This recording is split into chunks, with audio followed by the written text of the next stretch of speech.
Freshly out of detail is this 2013 Road Glide Ultra CVO. Custom vehicle operations.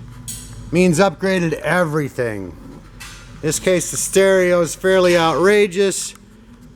Gauges are super nice looking. And the paint scheme, it's just phenomenal. Take a look at the miles here. Under 12,000 miles. Well taken care of, and then Jamie in detail made it sparkle. Colors listed are diamond and obsidian. That really means to the layman like myself is a metallic black. It's almost a light black, if you will, or super dark gray.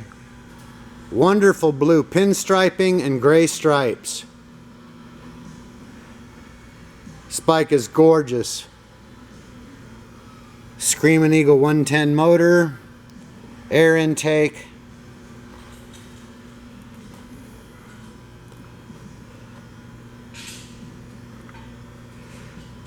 If you'd like this bike in your garage, that process starts with a test ride and a test look, because it's such a pretty bike, at North County Indian Motorcycle in San Marcos.